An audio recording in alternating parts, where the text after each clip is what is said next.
बिस्मिल्लाहिर्रहमानिर्रहीम। अस्सलाम वालेकुम। आज 24 सितंबर बरोज़ हफ्ता हम बात करेंगे मरियम नवाज़ के खावंद सफदर अवान को आज अदालत में वकला की तरफ से हाथापाई हुई है और वकला ने सही धुलाई की है सफदर अवान की। ये साबिक जज हैं सुप्रीम कोर्ट ऑफ पाकिस्तान के, उनके साथ इनका एक तनाज़ा चल रहा है मानसेरा की अदालत में। और ना सिर्फ जो सफदर अवान और उनके हामियों के को फेंटा लगाया है वकला की तरफ से, बल्कि साथ उनकी तरफ से मुकदमा भी दर्ज करवाया गया है सफदर अवान एंड कंपनी के खिलाफ। बड़ी अहम तफसीलात हैं जो मैं आपके साथ शेयर करूंगा। और इसके अलावा हम बात करेंगे जो कत्ल हुआ था सारा का, जो बहू है अयाज मीर की, और उस केस में भी बड़ी अहम पेशरफ्त हुई है। एक तो मैं आपको बताता चलूँ कि जो उसके खावंद को गिरफ्तार किया गया था, उस खावंद की गिरफ्तारी के हवाले से अदालत ने 2 रोज़ा जिस्मानी रिमांड मंजूर कर लिया है।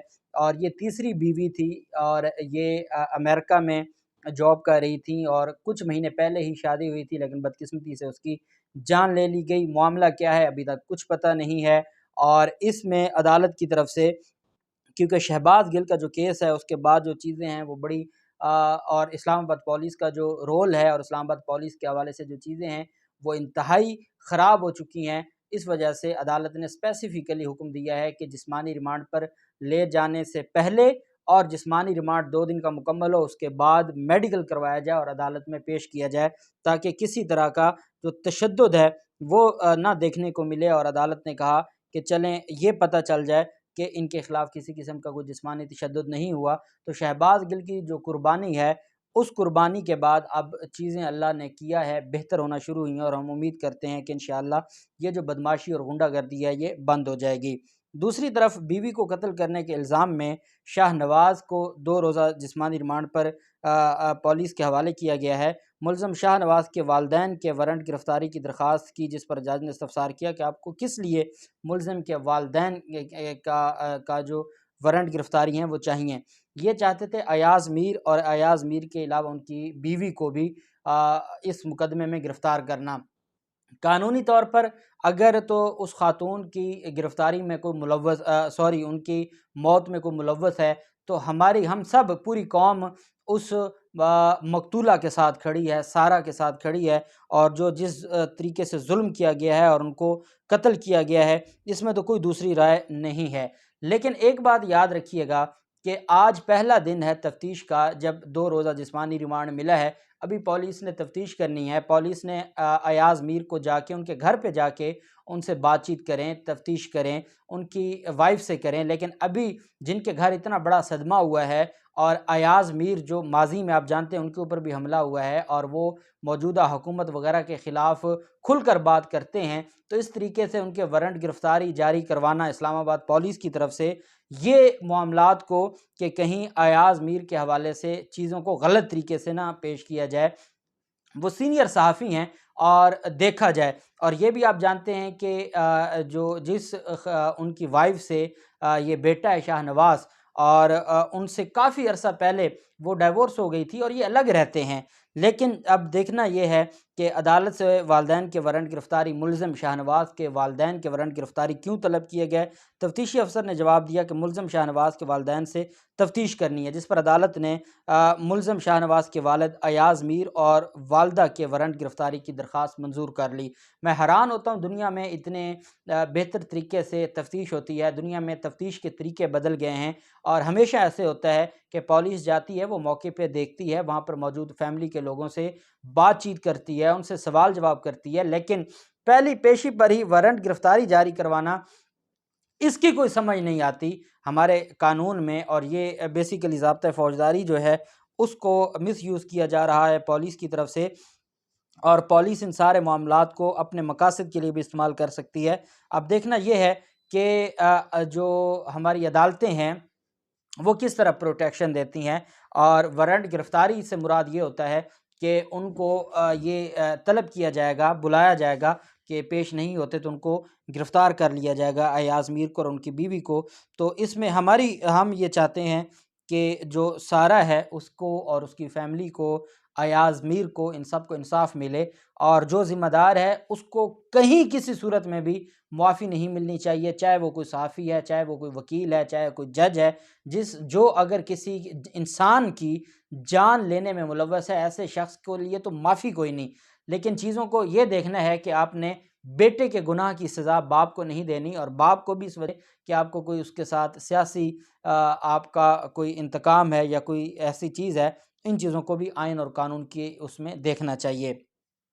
दूसरी तरफ अदालत पेशी का मामला था, ये एक ज़रई अराज़ी का मामला है। सफ़दर अवान की फ़ैमिली का, और साबिक जज हैं सुप्रीम कोर्ट ऑफ पाकिस्तान के जस्टिस एजाज़ साहब, उनके साथ इनका एक इशू चलता आ रहा है और मानसेरा की अदालत में पेशी थी। मानसेरा में पेशी के दौरान साबिक वज़ीर आज़म नवाज शरीफ के दामाद और मरियम नवाज़ के खावंद, उन पर जो है वो जो वकला थे, जो बेटे हैं साबिक जस्टिस के बेटे सैफ और बैरिस्टर सईद, उन पर ये इल्ज़ाम लगाया है सफ़दर अवान ने कि उन्होंने मुझ पर हमला किया है और मुझे तशद्दुद किया है और मेरे साथ जुल्म किया है। और वो कहते हैं जी कि नामालूम अफराद भी उनके साथ थे जिन्होंने मेरे ऊपर हमला किया है। और सफ़दर अवान केस की समाअत के लिए मानसेरा की सेशन अदालत में पेश हुए और उनके हमरा उनकी सिक्योरिटी भी थी, जिसने बर वक्त मुदाखलत करके सफ़दर अवान को बचाया। सफ़दर अवान ने यह इल्ज़ाम आयद किया है कि मुझ पर हमला एक साबिक जस्टिस के बेटे बैरिस्टर सैफ और बैरिस्टर सईद ने वकला के हमरा किया। लीगी रहनुमा का कहना है कि वकला से मुशावरत के बाद मुलजमान के खिलाफ कानूनी चाराजोई करूँगा। मेरे सिक्योरिटी अमले ने बर वक्त मुदाखलत करके मुझे इस तशद्दुद से बचाया है, और मेरे ख़िलाफ़ जो कुछ हो रहा था या मुझे जिस तरीके से तशद्दुद किया जा रहा था, उसकी भी उन्होंने कहा कि मेरे साथ बड़ा जुल्म हुआ। अब ये जो मामला है, इसमें जो सफ़दर अवान है, सफ़दर अवान ये कहते हैं कि जो वकला थे उन्होंने मुझ पर हमला किया, और उसमें जो साबिक जज हैं जस्टिस एजाज़ के बेटे और बाकी उनके दोस्त थे जिन्होंने हमला किया। ये मामला सुप्रीम कोर्ट ऑफ पाकिस्तान तक भी आया था, और ये उनके खिलाफ एक केस है और तगासा का एक मामला है, और इसमें एक दूसरे के खिलाफ पहले भी मुकदमे करवाए हुए हैं। लेकिन अब चूँकि कबला आ गया और मानसेरा बार के जो वकला हैं वो बेसिकली सफ़दर अवान वगैरह की कार्रवाइयाँ कर रहे हैं। उनका ये मानना है कि सफ़दर अवान ब्लैकमेलर है, ये ब्लैकमेल कर रहा है, और एक मुअज़्ज़ज़ ख़ानदान है, साबिक जज हैं सुप्रीम कोर्ट के और उनके बेटे हैं, उनके साथ ये उनको सिर्फ़ और सिर्फ़ वरगला और उनको सिर्फ़ ब्लैकमेल कर रहा है, और ब्लैकमेलिंग की वजह से इन्होंने मुकदमात दर्ज करवाए हुए हैं। ये बदतमीज़ी करते हैं, इनकी ज़ुबान दुरुस्त नहीं है और ये गलीज़ ज़ुबान इस्तेमाल करते हैं। ये इल्ज़ामात बैरिस्टर सैफ और उनकी फ़ैमिली की तरफ से लगाए गए हैं, जस्टिस रिटायर्ड एजाज़ की फ़ैमिली की तरफ से। अब इसमें ये जो हाथापाई हुई, इसमें जस्टिस रिटायर्ड एजाज़ अफ़ज़ल हैं, उनके बेटों ने जज को शिकायत की गई, और उनके बेटे सैफ की जानिब से जज साहब को शिकायत की गई कि सफ़दर अवान के हामियों ने हमें हरासा करने की कोशिश की है, जिस पर कमरा अदालत में सफ़दर की मौजूदगी में उनके हामी और सैफ के माबैन तकरार भी हो गई, और फिर बात हंगामा आराई तक पहुंची और फिर हाथापाई हुई, और उसमें फिर सफ़दर अवान को भी अदालत ने उसकी भी तसल्ली की, और इहाता अदालत में हंगामा आराई पर जज ने पुलिस को तलब किया, और पुलिस ने हंगामा आराई करने पर सफ़दर अवान और उसके 5 हामियों सफ़दर अवान के 5 हामियों को हिरासत में ले लिया और मुकदमा दर्ज किया। एडिशनल सेशन जज मानसेरा ने पुलिस को मुलजमान के खिलाफ कार्रवाई करने की हदायत कर दी और कहा कि इनके खिलाफ दहशतगर्दी का मुकदमा दें, जिन्होंने अदालत में। अब ये कौन थे? सफ़दर अवान कहते हैं मेरी सिक्योरिटी के अहबाब थे, लेकिन असल में सफ़दर अवान साथ अपने गुंडे भी लेके जाता है, और वहाँ पर वकला मौजूद थे और वकला के साथ बदतमीज़ी की है, जिसकी वजह से फिर पूरे पेशावर की और खैबर पख्तूनख्वा की जो बार काउंसिल्स हैं वो भी सफ़दर अवान के ख़िलाफ़ खड़ी हो गई हैं कि किस तरीके से ये कमरा अदालत में इनको हक़ नहीं है बदतमीज़ी करने का। कमरा अदालत में इनको अपनी ये कोई लाहौर तो है नहीं, और ना ये कोई जाती उम्रा है, और लाहौर में भी वकला तो माफ़ी नहीं देते ऐसे लोगों को, और इस तरीके से नहीं है कि कोई साबिक जज हो सुप्रीम कोर्ट का और उसके बेटे हों, उनका केस हो और उसमें कोई कमरा अदालत में उनके साथ बदतमीज़ी करे, तो फिर जो बाकी वकला के दोस्त हैं वो फिर अपने मामलात कानून के मुताबिक देखते हैं। वही सफ़दर अवान के साथ हुआ। नाजायज़ नहीं होना चाहिए, लेकिन चूँकि वहाँ मामलात ऐसे हो गए थे कि वहाँ पे फिर हंगामा आराई शुरू हो गई और फिर हाथापाई शुरू हो गई। फिर जो इहाता अदालत है, कमरे से जो जज साहब का कमरा था, उससे फिर निकल के इहाता अदालत में ज़्यादा लोग इकट्ठे हो गए।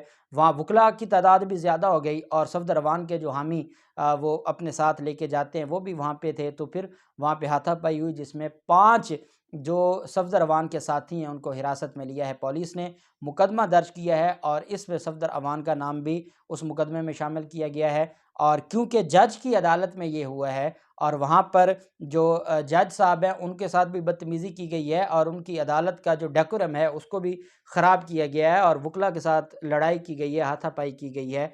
तो इस बुनियाद पर मुकदमा भी होगा और मुझे लगता है कि ये दहशतगर्दी का मुकदमा दर्ज होगा, क्योंकि अदालतों में जब भी कमरे अदालत में जज के सामने इस तरह की कोई हाथापाई करे या हंगामा करे या वो दूसरे फ़रीक पर हमला कर दे, तो उसके बाद दहशतगर्दी की दफ़ात हमने लगती देखी हैं। अब देखना ये है कि सफदर अवान कहते हैं जी कि साबिक जो जस्टिस हैं एजाज़ अफजल साहब जो सुप्रीम कोर्ट के जज हैं, उनके और उनके बेटों ने जो वकील हैं उन्होंने मेरे साथ बहुत जुल्म किया है, तशद्दुद किया है, हमला किया है, मुझे ये अदालत पेश नहीं होने देते, मुझे अपना केस परसू नहीं करने देते। मैं अपने केस को मेरिट के ऊपर हल करवाना चाहता हूँ। खैबर पख्तूनख्वा हुकूमत ने मेरे खिलाफ मुकदमा दर्ज किया है, खैबर पख्तूनख्वा हुकूमत मेरे खिलाफ कार्रवाइयाँ कर रही है, हालांकि जज के कहने पर मुकदमा दर्ज हुआ है। जज ने जो पुलिस को बुलाया है और जज ने कार्रवाई करवाई है, क्योंकि जज की आंखों के सामने ये इन्होंने बदतमीज़ी की है और हंगामा किया है और हल्ला गुल्ला की है और हाथापाई की है। तो ये सारी चीज़ें जज साहब देख रहे थे, इस वजह से ये मामला ख़राब हुआ और अब इनको ना सिर्फ धुलाई हुई है बल्कि मुकदमा भी दर्ज हो गया है। अब देखते हैं आगे क्या कार्रवाई होती है, जो भी तफसीलात होंगी आपके साथ शेयर करते रहेंगे। अल्लाह पाक पाकिस्तान का हामी और नासिर हो। बहुत शुक्रिया। अल्लाह हाफ़िज़। पाकिस्तान ज़िंदाबाद।